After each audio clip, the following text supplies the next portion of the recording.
Hello, everybody. My name is Tease, the Atomic Jedi, and I like to talk about nuclear power. Today, we're going to take a look at some news that came out of the White House last week. And it's the fact sheet. Biden-Harris administration announces new steps to bolster domestic nuclear industry and advance America's clean energy future. Now, this is very interesting and it's very important because up until now, the main focus for all this transitioning away from carbon fuels, basically fossil fuels, has been on renewables. And the United States has also pledged that they will increase their reliance on renewables a couple of times. I believe it's also 3 times. At the same time, when they pledged that at the same event, which was COP28 in the United Arab Emirates, they also pledged that they wanted to triple nuclear capacity. Today they have 100 gigawatts, and this means that by 2050 they should have 300 gigawatts, which means that there's a lot of work to do, and they really need to pick up the pace because American nuclear did not, basically shower itself in glory the past 10, 15, 20 years, and things really need to change. With the startup of Vogtle 3 and Vogtle 4, they basically turned a page, and now they're on a new page, and now they have the opportunity to start setting things right again. So let's take a look at this fact sheet, and I'm going to read some passages from it and then give you some insight into what is going on. So the fact sheet is called Biden-Harris administration announces new steps to bolster domestic nuclear industry and advance America's clean energy future. Now, the first sentence contains a small error, I believe, but let's see. For decades, nuclear power has been the largest source of clean energy in the United States, accounting for 19% of total energy produced last year. Now, I guess that they mean electricity, but everybody is afforded a mistake or two. I'm not going to chew their heads off for that. Now, the interesting bit is that if you look at Europe, for instance, you see that renewables outpace nuclear, for instance. That's what people say, right? But if we look, if we basically take all the sources apart, instead of making this rubric, renewables, we say, okay, wind, solar, biomass, hydro, geothermal, etc., and we take nuclear, and then we plot that on a chart. Unfortunately, I don't have the chart right now. What you see is that nuclear has been the largest source of clean electricity in Europe for decades. And maybe now, we are nearing the point that renewables individually are going to overtake nuclear and take the spot for largest source of low carbon electricity. But that doesn't necessarily mean that that's bad or good. I just want to point out that people who say that nuclear is insignificant, they don't have any idea how much of a head start nuclear has had and how much it has contributed to making sure that we avoided putting unnecessary amounts of carbon into the air. Now let's go to the first, or let's go to the second sentence and the third sentence, and then we jump ahead a little. The industry directly employs nearly 60,000 workers in good-paying jobs, maintains these jobs for decades, and supports hundreds of thousands of other workers. And this is the beauty about nuclear energy. If you plant a nuclear power station in a community, somewhere, in a region, what happens is you will see the local communities where people who live, that work at these plants, you see them start to flourish. And the logic is sound. These people earn good wages, decent wages. No, not decent wages. They earn good wages.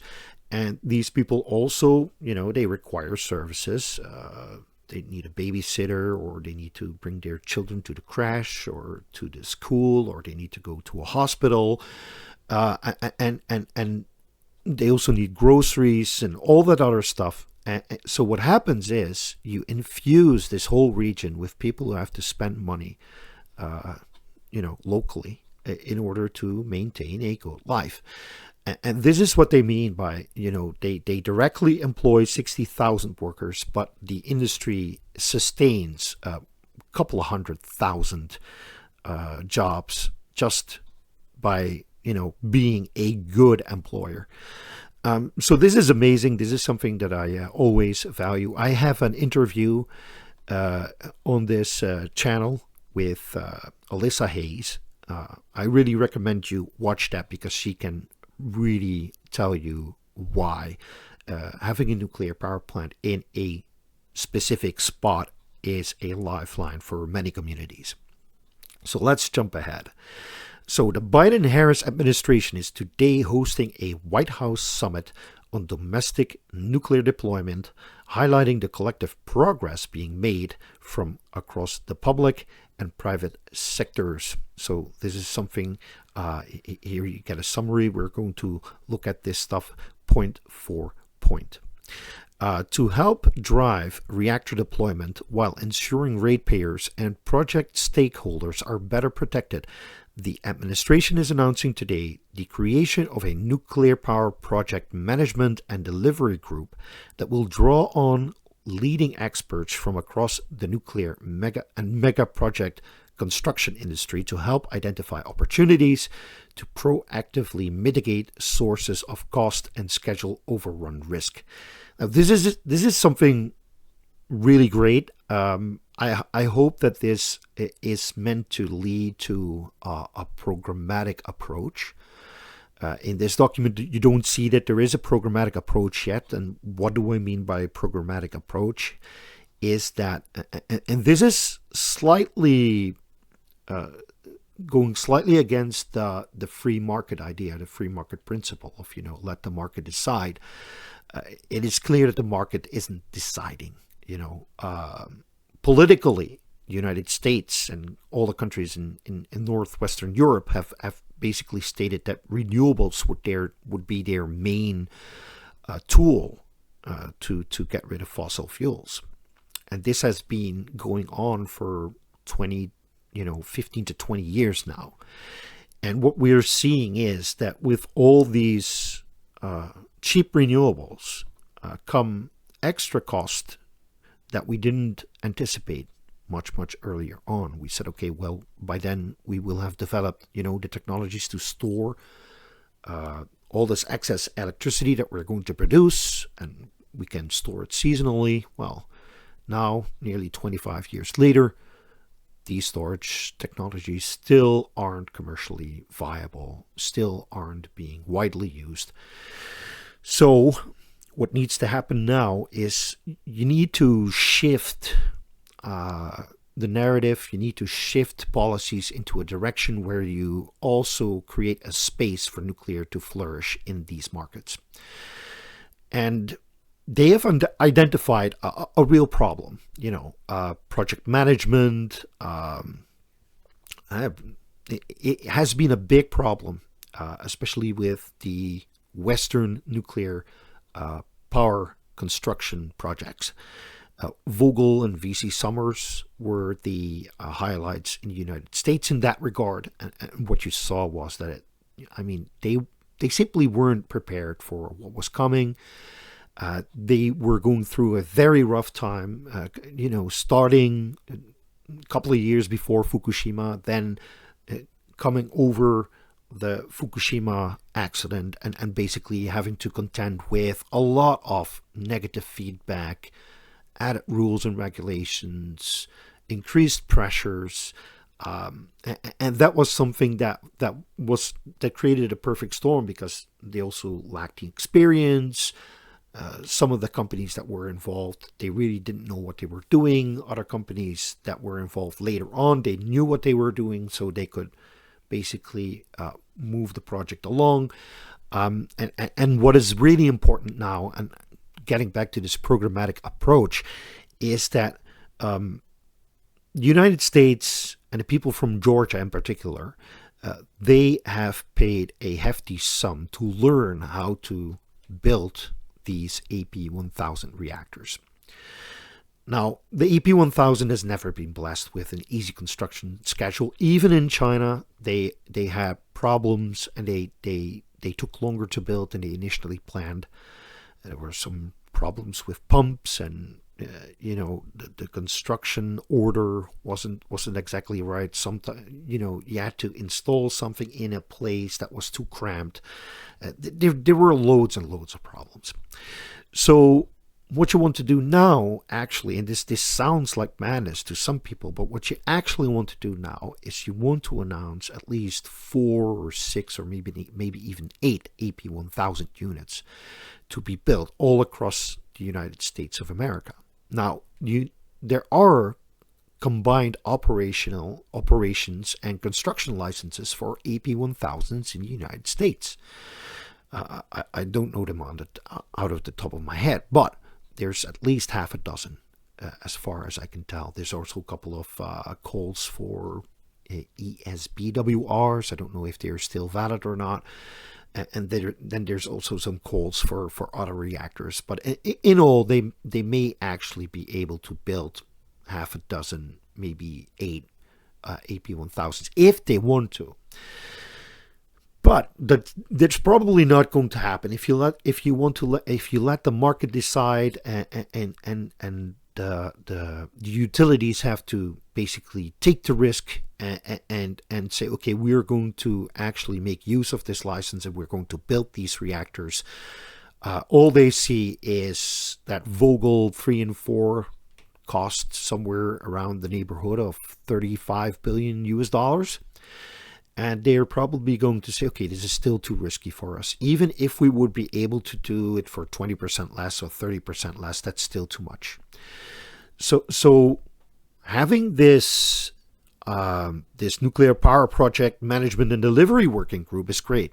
But they really need to have something actual to work on. You have to actually have a project that is based on another project, from which you can actually see what goes on during these construction projects, what needs to be fabricated at what time, when do you need to order this long lead item, when do you need to make sure that you check whether everything that has been manufactured was manufactured up to spec. And I mean, these things are incredibly complex, these projects, and oh my god. Let's see. NL alert. Okay, this was a test message. Nothing wrong. So in any case, getting this project group going is great. I think it's a good idea. But I do think that the United States now needs to put a real effort into making sure that more AP1000s get planned and constructed. Otherwise, what's the point of this group? If you can't put into action the things that you learned. So let's continue. The United States Army is also announcing that it will soon release a request for information to inform a deployment program for advanced reactors to power multiple Army sites in the United States. This is very interesting. It says small modular reactors and microreactors can provide defense installation with resilient energy for several years amid the threat of physical or cyber attacks, extreme weather, pandemic biothreats, and other emerging challenges that can all disrupt commercial energy networks. So this is obviously the United States, the whole defense apparatus, the army and such, saying, listen, if you want to rely on the safety that we can provide, then we need something that can keep us in the game as soon as something bad happens. I think that's a very interesting idea. And then finally they say, okay, additionally, the Department of Energy released today a new primer highlighting the expected enhanced safety of advanced nuclear reactors, including passive core cooling capabilities and advanced fuel designs. Now, this is all interesting. This is all, in the realm of the small modular reactors and such, where you see things like GE Hitachi's passive cooling system, the isolation condenser system, or for instance, X Energy or XE Energy, that is a gas-cooled reactor that basically has a hard time melting down, or molten salt reactors, which cool down in an event of an accident or anything else. They basically say, okay, there's no more moderation, so I'm going to be nice and lazy. I'm going to stop working altogether. There's a load of interesting concepts, nuclear power designs out there that basically don't need an operator intervention if there's a power failure or something else goes wrong. Now, we get the first rubrics. First, I wanted to show you this is basically the United States saying that they want to triple nuclear energy capacity by 2050. This here is Secretary Jennifer Granholm, and she is basically, she's the boss at the Office of Nuclear Energy. I believe she's even she leads the Department of Energy, so she's even at the highest rung of the ladder. And basically what she says here is very interesting. Let's listen. To reach our goal of getting to net zero by 2050, we have to at least triple our current nuclear capacity in this country. That means we've got to add 200 more gigawatts by 2050. Okay, 2 down, 198 to go. Now, that's really amazing. So, I mean, once you really get into the thick of it, and once you really commit to this, and the ball starts rolling, then we might actually expect to, come out better and see the nuclear industry improve and see the nuclear industry become a more accepted part of the solution that we more accepted part of the solution that we need to basically end our reliance on fossil fuels. So let's go back. So now we have these rubrics. We start with reviving and revitalizing existing nuclear while preserving jobs. And this is very important because there are a lot of nuclear power plants in the United States that are at the drop-off point, that are 35 years old, maybe 40 years old, and they're staring their commercial end date straight in the face, while their actual technical lifetime is far from expired. By now, it is proven that most of these reactors can easily run for 60 years, provided that they are taken care of the way that you should take care of any technical building, a technical operation, factory, car, you name it. You need to make sure that you do the operations and maintenance that are required. And there's still a lot of nuclear power reactors that can extend their life. There are also a couple of nuclear power plants that have been shut down and are being decommissioned. And this is something that I really hope that they don't go too fast with. For instance, Indian Point in New York. But here, Palisades. This is very cool news, and we reported on this earlier. The Palisades nuclear power plant in Michigan would be the first U.S. nuclear plant to restart after shutting down.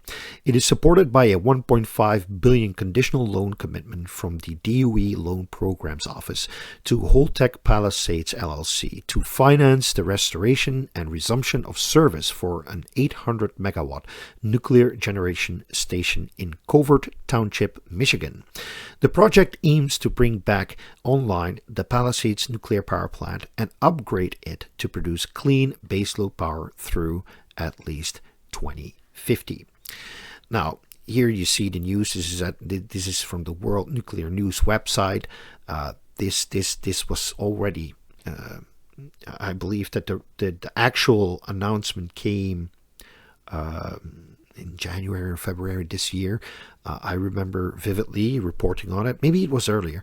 In any case, nuclear power plants, even if they are shut down and they are kept in a cold shutdown state for 3 or 4 years, as long as you keep an eye on the technical stuff that needs to be, in working order, and you know what you need to replace in case you want to restart it, can be restarted. There's no reason why you can't restart a shut down nuclear power plant unless you've really cut into, the primary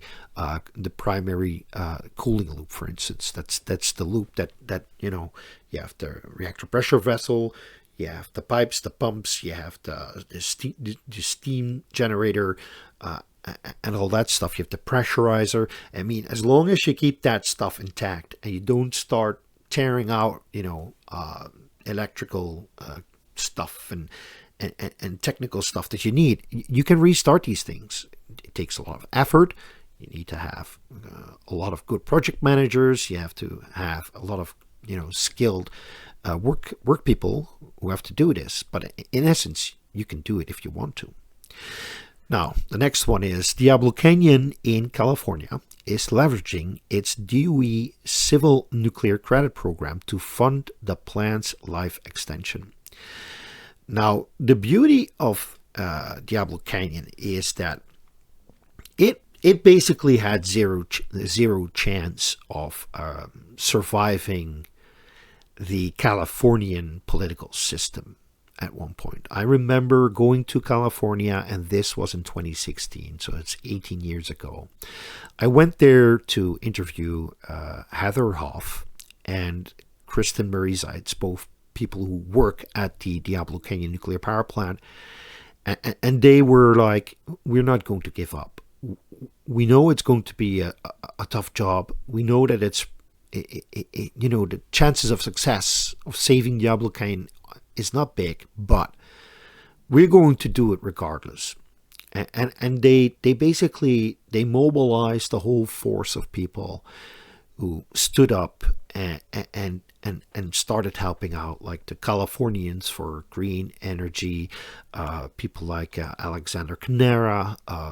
Then you have the Radiant Energy Group, Mark Nelson, you have Maddie Hilly, Isodope, the Isabella Bumeke, and a whole constellation of other people that decided that they cared, and they showed up, and they made sure that whenever there was something going on in the in the capital of California, that there were always people who were in favor of nuclear energy, who would stand up and take the microphone and basically explain to all these people why saving Diablo Canyon was incredibly important.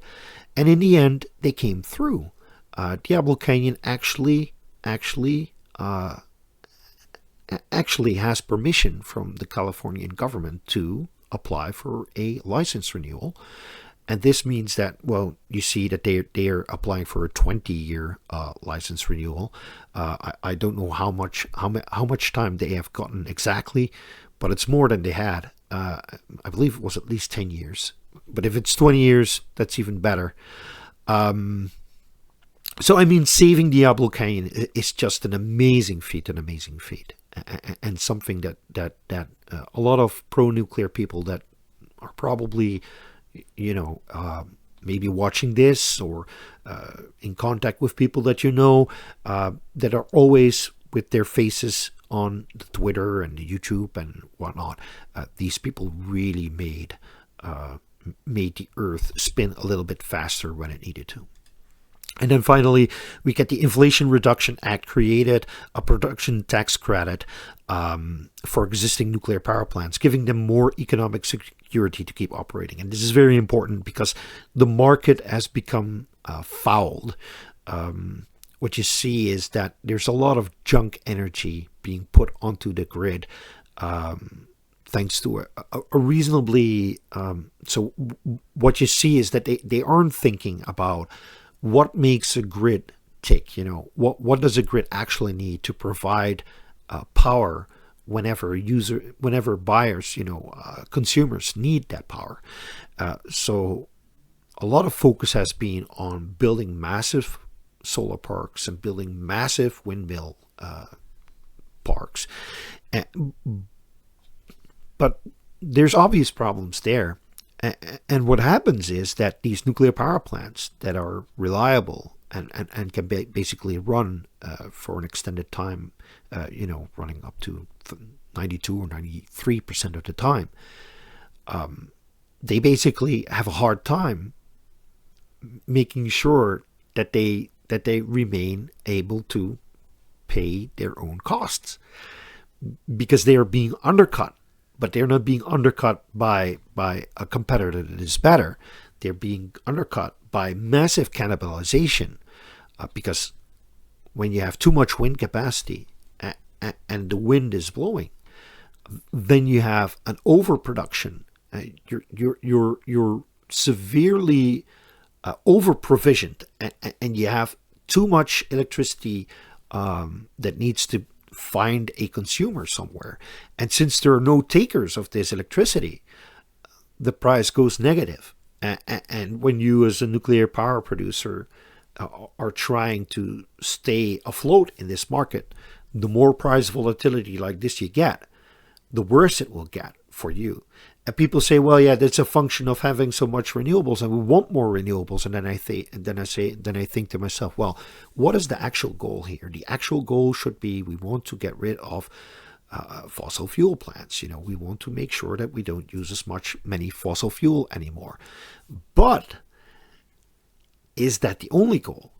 And if that is not the only goal, what is another goal? The other goal should be, people should be able to use electricity whenever they need it or require it. Companies have to be able to do their business whenever that is opportune for them. It doesn't have to depend on whether it is cloudy or not, and it doesn't have to depend on whether it is windy or not. So we've dug ourselves into a hole, and making sure that nuclear power plants survive in this environment, it's a no-brainer to me. Obviously, you need to do that. Otherwise, you won't have enough capacity when the next, Dunkelflaute comes, which is German for a spell, when it's dark and there's no wind.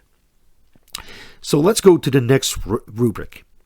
So demonstrating and deploying new nuclear technologies. DOE's ARPA, DOE's DOE's Advanced Reactor Demonstration Program provides significant funding for nuclear demonstration at risk reduction projects. Awardees include Generation 4 reactor vendors and developers, TerraPower, X-Energy, Kairos, Westinghouse, etc. Now, this is pretty interesting. I mean, I'm only going to highlight this one, and that's basically Natrium. Natrium is at this moment at pole position. This is the company of Bill Gates, and I believe that Warren Buffett also has a stake in this.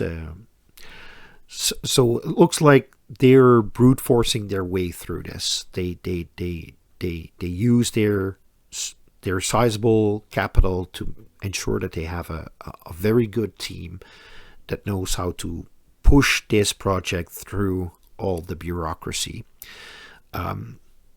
I think that's a good thing, but I sincerely hope that other companies that are less fortunate also get a fair chance, because there's some really good other designs out there that deserve also some attention. This is going to be a liquid metal fast breeder reactor, in essence, the Natrium. And yes, it's not very new. It's a breeder reactor. It makes more fuel than it consumes. That's the idea, but it's still based on solid fuel. So there's some niggles there that people can talk about. I'm not going into the details today, because otherwise this video is going to take us 2 hours instead of 1. So The president signed a congressional appropriations package providing $800 million to fund up to 2 Generation 3 Plus SMR demonstration projects. Now, Generation 3 Plus, we're talking about light water reactors with some passive safety systems. The Inflation Reduction Act enacted the Clean Electricity Production Tax Credit and Clean Electricity Investment Tax Credit to support the deployment of all zero greenhouse gas emitting electricity generation, including from new nuclear electric generators, which is a thing that I think is great. The question is, how fast can people get their money out? And, what industry has the smartest, fastest financial guys who know how to apply for these for this money? Because you have to be quick. I don't know how they are going to parcel this out. I hope that nuclear indeed gets to get a real portion of this money. Then the DOE released a coal to nuclear technical study and information guide highlighting the potential for more than 300 plant conversions and their ability to transition jobs and can be an economic boom or boon for the communities they support. And this is something that I think is tremendously interesting. Tremendously. I think this here is one of the best things that you can do at this moment. Apart from making sure that more AP1000s get built, this is some low-hanging fruit. Now, this is a map that I made myself. This is basically a map of all the coal plants in the United States. Maybe I've forgotten to put a sticker somewhere, but I believe that I got them all. And as you can see, there's a sizable opportunity there. Now, next, I mean, this is from a company that I have long followed, Terrestrial Energy. And Terrestrial Energy says, yes, we have a great reactor to do this because our reactor delivers, 575 degrees Celsius steam, which is exactly what you need for repowering a coal-fired power plant. There's also a video about this in the channel somewhere. And then there's here TerraPraxis. As you can see, these people are working on also basically outlining how you can repower a coal plant. Very interesting. They have a lot of information on their website. I really suggest that you take a look. TerraPraxis, absolutely worth your while. Now next, the Department of Defense is funding Project Pele, basically making sure that their own, environments don't fail at the moment that we have large calamities, like a hurricane or something else that disrupts the civilian energy infrastructure, electricity infrastructure, and they have some critical processes that can't be reliant on just civilian electricity alone. So that's very important. And then they say the Export-Import Bank of the United States and U.S. Department of State announced the EXIM SMR Financing Toolkit, a suite of financial tools to support SMR deployments and help U.S. exporters compete in the global SMR market. And I believe that if you look at Project Phoenix, for instance, there's a couple of projects that are right now being funded by the DOE. And what they are doing is basically looking for European partners to do the same with their coal plants as that we want to do, or as what the United States want to do. And basically what this is setting up the conditions to make sure that the United States gets to export technology again, like nuclear power plants, nuclear power plant components, fuel, you name it. And then finally, DOE, with support from our multidisciplinary national lab, is working with and providing resources for industry partners to evaluate how international safeguard obligations and security can be integrated better early in the design process of new nuclear facilities from initial planning through deployment. And this is very important. Harmonization, making sure that all these regulators across the world who need to issue construction and operating licenses for nuclear reactors, that they basically work based on the same principles, and also that reactor vendors, people who are designing new reactors, reactor concepts, that they understand. Okay, if we go to this authority who needs to judge our design, we exactly know what is important to them. Doesn't mean that you get the standard form. Okay, you want to license a light water reactor, well, you're actually trying to build a molten salt reactor, for instance. Obviously, that's not the goal, but harmonization, making sure that all these regulatory bodies know, what's going on in the world of nuclear, what kind of different designs that you have, what aspects come with those designs, how that works from a technical perspective, from a safety perspective, from a physical perspective. It's good. And one of the things that I want to highlight, which has really improved the nuclear industry's efficiency, was the start of WANO, the World Association for Nuclear Operators. That information sharing has also caused a lot of harmonization, because a lot of plant operators did things their way before 3 Mile Island. But after WANO started making sure that all these operators talked to each other and started sharing information, this basically highlighted best practices and also highlighted problems. And, through this, you get a lot of harmonization, and a lot of nuclear operators started doing stuff differently. And this has led to a markedly noticeable improvement in capacity factors in the United States, for instance. So let's see what they mean by streamlining licensing processes for building new reactors, extending the life of existing reactors, and expanding the capacity of existing reactors.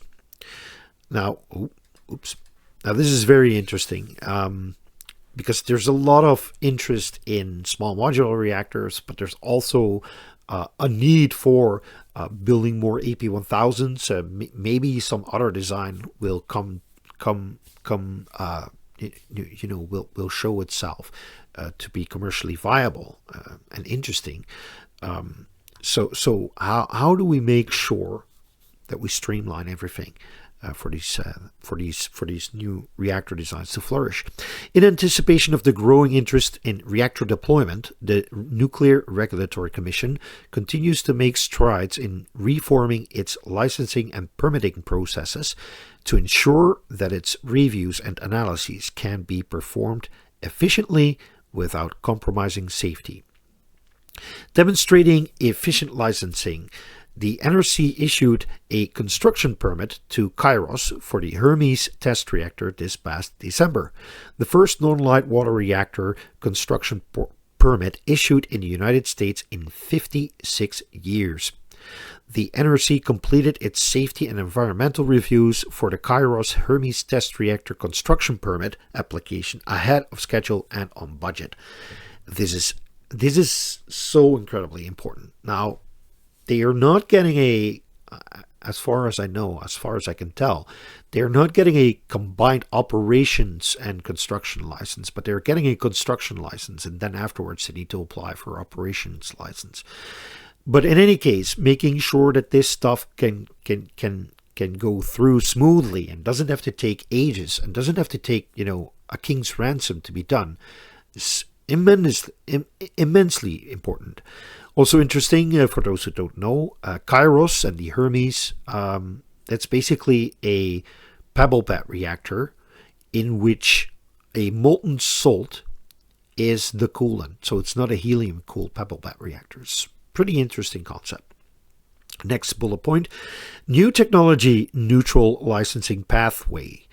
The NRC Commission took important steps to improve the proposed draft rule for the new 10 CFR Part 53 technology neutral licensing pathway in response to stakeholder feedback and to make it more useful for applicants. Now, I have to be honest. New 10 CFR Part 53 technology neutral licensing pathway. I have no idea what it means. I can infer from it that they want to make sure that applying for a license for design X, Y, or Z gets through a streamlined path. But this also means that the NRC has to ensure that it knows a lot more different things, because this means that you don't get a cookie cutter stamp of approval anymore. You really need some in-depth knowledge about the thing that the applicant wants to build. This is part and parcel in the nuclear industry. If you suppose that you have a utility, and the only thing that you've done up until now was operate windmills, and now you say, okay, we want to go into the nuclear game. That's fine, but you need to do studies. And I mean, not just one study, but you need to do multiple studies in order to determine what is the best fit for you, what kind of demand you want to meet, whether you're going to sell your electricity onto the grid or to consumer directly, what the technology is that you're going to deploy, and then this entails a lot. You really need to know everything down to the last nut and bolt. You have to be able to explain all the nuclear physics and all the thermodynamics and everything about this system. You have to be able to explain to the regulator what happens whenever this happens or that happens. And you also need to be able to tell them that you understand the physical space in which you want to deploy this reactor technology. Are you going to build it on quicksand, or are you going to build it on a rock? I'm being facetious, obviously, but this is very important, and making sure that there's harmonization is good. And let's hope that this actually will lead to indeed what they're seeing, streamlining. Now, next, reducing regulatory uncertainty. The NRC issued a licensing guidance for applicants seeking to use the existing Part 50 and 52 licensing pathways before the new optional Part 53 is completed. This guidance reduces the regulatory uncertainty for new reactor concepts that do not fit the mold of conventional reactor technologies, and that's a very important addition, that do not fit the mold of conventional reactor technologies. You really need to become more flexible as NRC, because light water reactors are still going to be built, probably dozens and dozens and dozens of them. But you are going to have to license the occasional molten salt reactor, or the occasional pebble bed reactor, or the occasional liquid metal fast breeder reactor. It's unavoidable. Now there's more streamlining here. Let's see. Preparing for factory-built microreactors, NRC staff identified potential regulatory solutions to enable licensing of microreactors that would be factory-built and then transported to a deployment site. I assume that these microreactors are also going to be fueled. So there's going to be a lot of questions, especially safety-related questions. What happens if you get stuck on a rail track and the train hits it? You can expect the most weird questions, most outer-worldly questions that you and I wouldn't think of. But it's good that they are thinking about them, and I really hope that this will open up efficient pathways to deploy more microreactors whenever they are needed. And we're also talking about the Department of Defense, so they probably have some sway to open doors somewhat earlier than other companies would have.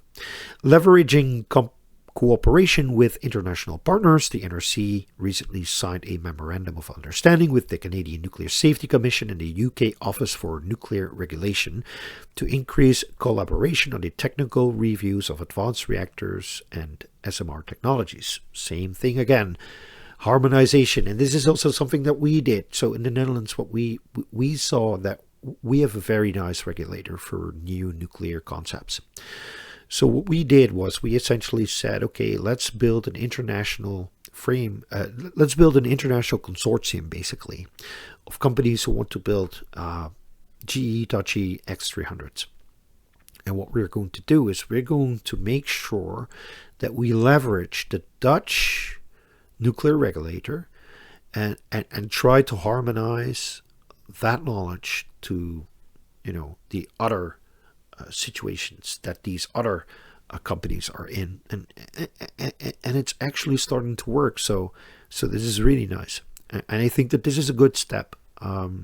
Make sure that you as a regulator don't do things significantly different than other regulators do, because that's what caused problems at Hinkley Point C, at Flamanville and Olkiluoto, the EPR projects. 3 different regulators with 3 entirely different sets of rules, 3 different mindsets. It can be killing for the nuclear industry if you keep this up. Everybody, each kingdom to its own. It's not good. Then they say modernizing safety and security reviews. The NRC has initiated several process improvements for new reactor licensing, such as the proposed rules for alternative physical security and new rule for emergency preparedness, requirements for SMRs and non-light water reactors that would provide regulatory stability, predictability, and clarity, and minimize or eliminate uncertainty for applicants. I mean, this speaks for itself. Increasing transparency and accountability. NRC launched its licensing status dashboard to better enable stakeholders to track review process. Now here you see it. These are the dashboards here. Let's see. So basically, what you get you get a lot of data. This is pretty interesting for us all to follow. Oh yes, please. Sorry. And this here is also interesting. For those who don't know, Abilene Christian University is the first molten salt reactor construction project since the molten salt reactor experiment in the 1960s in Oak Ridge, Tennessee. So they are going through the hoops, and it's very interesting. You get all this data that you can use. So let's get back to our list. So the next rubric is advancing the supply chain and workforce. Very important. The Biden-Harris administration is delivering on its promise to ensure a supply chain for reliable energy security and to reduce dependencies on Russian energy. I mean, there's a very good interview by Chris Kiefer with, I believe it's Krallenstein, where they talk about the dependence on Russian enriched nuclear fuel, enriched uranium. The Russians basically have roughly 50% of all the enrichment capabilities in the world. And they sell uranium to practically everyone, including the United States. But since this whole boondoggle in Ukraine, what has happened is that people no longer want to rely on Russia for their power. That's not true for everyone. I mean, obviously, China doesn't really, it isn't much bothered by this. There's loads of African countries who are not bothered by this. There's some Asian countries and some South American countries who really think, well, Russia can do whatever it wants, and we still want to buy gas, oil, and uranium from them. Not the U.S., not most of the Western world. So what you see, and what you see, and this is very important, is that, for instance, Urenco, which has the only enrichment facility in the United States, and Urenco, the Netherlands, which is one of the biggest uranium enrichers in Europe. There aren't that many. I mean, there's only like 6 countries that can do it in the world. They are expanding their capacity. I believe that the Dutch Urenco site is getting a 30% increase. And the thing that surprised me the most, or maybe I wasn't that surprised, is that they got a license to expand just like this. Being a state-owned company that earns hundreds of millions of euros each year, which deals in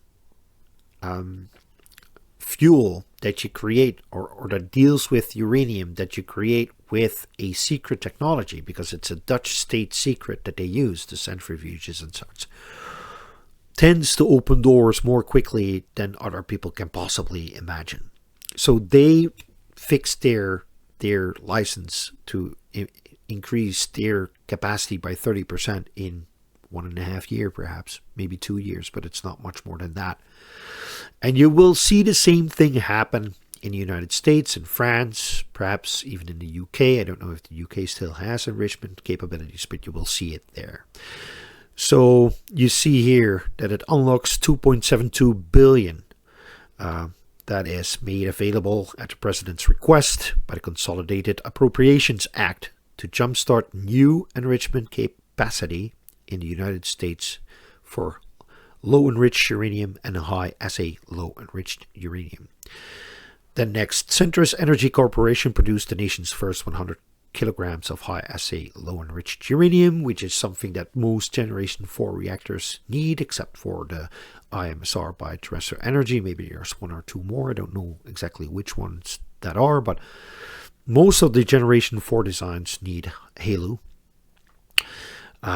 Let's see, the production was the first of its kind in the United States in more than 7 years, so we're really doing some groundbreaking stuff here, and completed a key milestone in the DOE's HALEU demonstration project in Piketon, Ohio. Centrus is expected to ramp up its production rate of HALEU material to 900 kilograms per year starting in 2024.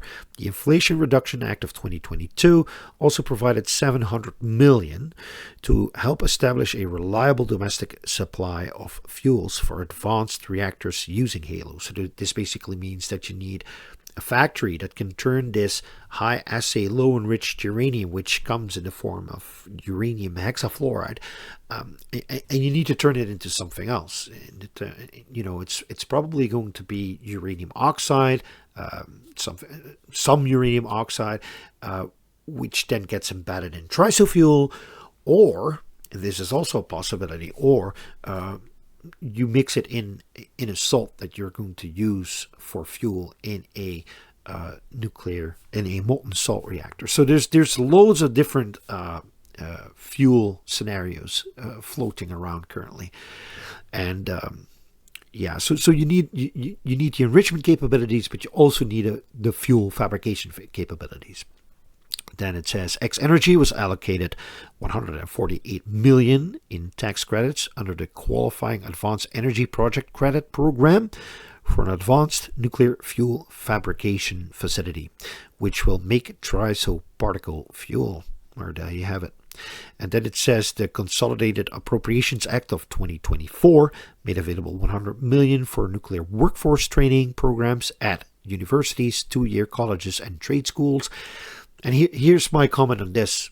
Make it $200 million in 2025 and make it $400 million in 2026, and make sure that you train heaps and heaps and heaps of people, because you are going to need a lot of well-educated engineers, managers, you name it. You're going to come up short. I guarantee it. And then finally, the Department of Energy's Advanced Research Program Agency, ARPA-E, is also hosting several earlier stage R&D programs for advanced nuclear, including $87 million of funding to 30 projects with the aims of lower capital cost, lower operations and maintenance cost, and reducing spent fuel. And this is very good news. Let me just show you a couple of things. I mean, Oklo is one of these companies that wants to reduce spent nuclear fuel, I believe. You have lost energy. Lost energy is a microreactor. They have an interesting idea. Then you have eVinci. This is also a microreactor. These are all for the DoD, especially Oklo as well. Here's the website of Urenco USA, Piketon, Ohio. Let's see, operated by Louisiana Energy Services, or this is something else. All right. In any case, and this finally, this is something I think is very interesting to share. Some of you may like thorium, some of you may not like thorium.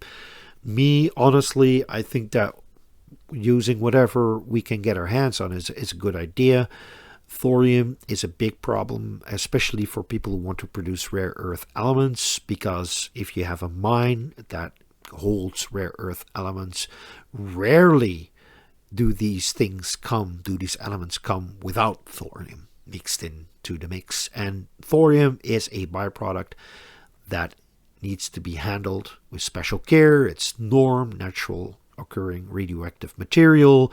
There's a whole slew of rules that you need to abide by if you want to produce anything from the earth that holds uranium or thorium. And the problem is thorium isn't used. So since there are no off-takers, nobody who has monazite or anything else that looks like that is actually going to get that out of the ground, save for China, because China, they basically don't care. They just chuck the thorium and all the other waste products into a black lake.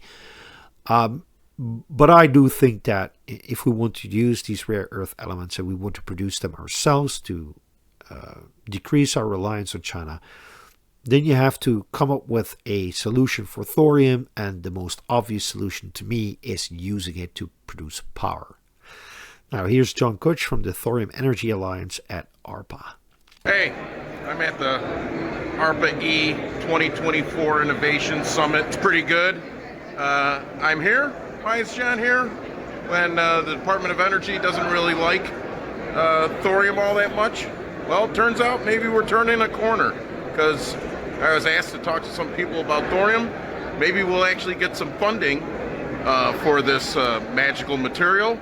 And I'm here to give them some ideas about what might be funded. And who knows, maybe we can get some Thorium Energy Alliance members to throw their hat in the ring and redevelop this great material, this great critical material, this fabulous best of all fuels. So wish us luck here at ARPA E 2024. The world depends on it. Hey, I'm at the... Right. So I personally think that thorium is very interesting. There's a lot of different uses for it. We have a Dutch company that is building a reactor that uses thorium, but not in a way that one would expect. But that's all I can say about that. And yeah, I'm omnivorous. I do understand the benefits of doing a program approach and making sure that you build one thing that you can build well and build it over and over again. I'm a strong proponent of that, but I'm also a proponent of innovation and progress. And I think that despite having great tools in our arsenal already, I think that we always need to keep developing new tools. So yeah, this is very interesting. Let's see. Taken together, these actions represent the largest sustained push to accelerate civil nuclear deployment in the United States in nearly 5 decades. President Biden will continue to take steps to reestablish U.S. leadership in the industry, including continuing to keep existing nuclear power plants operational, supporting the demonstration and deployment of advanced reactor technologies, making permitting processes more efficient and effective, securing and expanding the nuclear fuel supply, strengthening nuclear safety, security, and safeguards, and supporting an ambitious strategy to ensure the nation's nuclear leadership. And with that, I say, hear, hear. Let's make sure that we get a lot more nuclear power. If you want to build 200 gigawatts of new nuclear reactors, everything needs to be done to reach that goal. which includes AP1000s, Hitachi X300s, maybe even some CANDOs. Who knows? Molten salt reactors, pebble bed reactors. You are going to need the lot. I guarantee it. Otherwise, you won't make it. So, this is the first video that I produced in the new studio. I got this studio together thanks to the gracious donations of a lot of people. I'm still starting up, but I think this is a promising development. This will help me make sure that I can keep sending out positive nuclear vibes into the world, which I think is a tremendously important job, which is the job that I actually devoted my life to. Thank you all for watching, and may the strong force be with you. Bye-bye.